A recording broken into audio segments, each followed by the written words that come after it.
Всем привет! Никогда не думал, что буду снимать полноценный, ну не на полчаса, конечно, обзор на Speed Champions, и вот настал этот день. А все потому, что вышла Toyota. Это Toyota Supra 5-го поколения, код A90. Здесь 299 деталей, и рекомендуемая цена составляет 1699 рублей.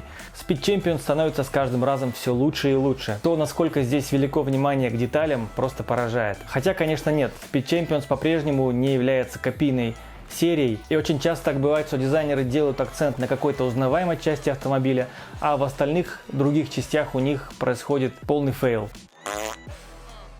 Как, например, вот с этой серии Porsche, которая вроде бы спереди и сзади неплохо, но когда смотришь на нее сверху и сбоку, она какая-то чересчур узкая и чересчур длинная. Но, кстати, она шестиштриковая, а наша Supra 8-штриковая. Здесь ширина стекла 6 студ.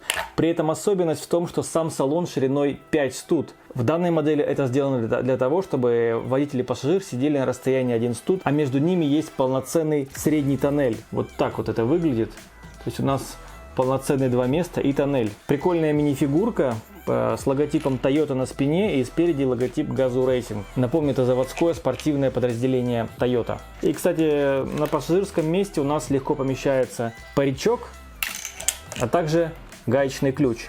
Но гаечный ключ здесь не для того, чтобы ремонтировать Toyota, несмотря на то, что тут движок стоит BMW, а для того, чтобы менять колпаки на дисках. Как вы видите, сейчас у нас стандартно это 5-спицевые диски, но в комплекте, как это традиционно уже, есть еще вот такие вот 10-спицевые колпаки.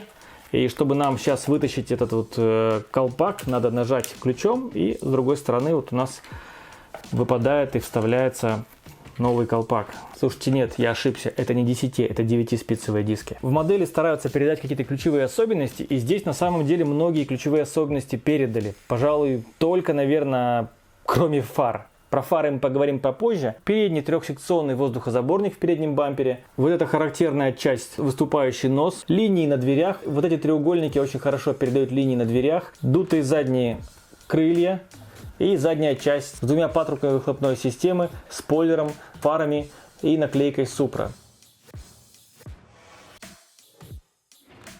Здесь всего 2 принтованные детали. Это вот этот вот фонарь нижний и вот этот вот тайл с надписью, логотипом GR, Gazoo Racing. Вообще, учитывая, что логотипы типа Supra, там, Toyota сделали наклейками, эту GR тоже могли бы сделать в виде наклейки. Тогда у ребят бы осталась возможность собрать эту модель в другом цвете, например, там белом или красном. Модель имеет не только характерные формы на виде сбоку, но и если посмотрим сверху, мы тоже увидим, что у нас дверь имеет заужение, также у нас заужение задних крыльев в корме, ну и закругленная передняя носовая часть. Кстати, даже вот заднее стекло они наклеечками декорировали так, чтобы у него была не прямоугольная форма. К чему же я могу придраться здесь? Ну, первое, это задние фары. Они, конечно, здесь имеют не характерную такую каплевидную форму, как у настоящей модели, а это просто плоские плейты. А второй, на мой взгляд, упрощение, которое больше всего, наверное, ненавидимо среди покупателей этой машины, это вот эти вот передние фары. Это, по сути, 3 наклейки, которые наклеены на 3 слоупа. И вроде как, если смотришь вот так вот на эти наклейки, все выглядит ровно, более-менее, не считая зазоров между наклейками,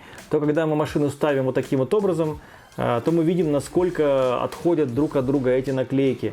Это прямо фейл. Я думаю, делая такую машину, можно было выпустить какую-нибудь спецдеталь для передних слоупов, чтобы у нас не было вот этих вот ступенек между 3 последовательными слоупами. Пожалуй, это единственное замечание к модели. Во всем остальном модель мне очень понравилась. И, кстати говоря, я в целом одобряю всю новую линейку Speed Champions. Особенность серии Speed Champions этого года в том, что здесь стали делать единые монолитные колеса. Это, знаете, такое цельное пластиковое колесо, но сверху на нем такое ощущение, что как будто бы нанесен какой-то пластик более резиновый. И знаете, в чем основное отличие колес линейки этого года от старых линеек? Разница в том, что покрышка новых колес имеет более низкий профиль, чем у старых. И это сказалось на размере вот этих декоративных колпачков. То есть колпак от старой серии, он закрепляется в новом диске, но колпак от новой серии в старый диск не влазит. Я думаю, что дело в том, что модели очень сильно увеличились в размерах, и для того, чтобы колеса и диски имели правильные пропорции, пришлось вот таким вот образом переиграть размер дисков и профиль покрышек. У старых дисков крестовое отверстие для крепления, у новых же оно пиновое. Почти все наклейки имеют прозрачную основу. То есть это значит, что мы можем клеить эти наклейки на любого цвета детали. О, кстати, не наклеил одну наклейку Toyota. То есть мы можем наклеить вот эту наклейку на любого цвета деталь, и она будет у нас нормально смотреться. Теперь я смогу использовать эти наклейки в своих моделях Toyota. Ну, конечно же, кроме FJ Cruiser, потому что во времена FJ Cruiser современного логотипа Toyota еще не существовало. Что могу сказать? На мой взгляд, Supra получилась удачной. Несмотря на то, что у нее такая вот проблема с фарами, в целом модель узнается очень хорошо, и характерные элементы, вот эта дерзость, она очень хорошо сохранена и в лего-версии. На этом все.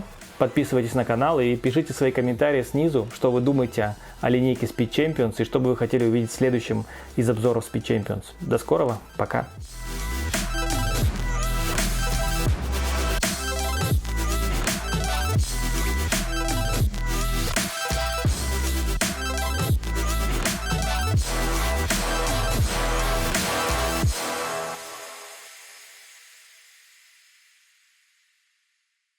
Раньше я говорил, что живу гонками по четверть мили за раз. Наверное, поэтому мы и были братьями.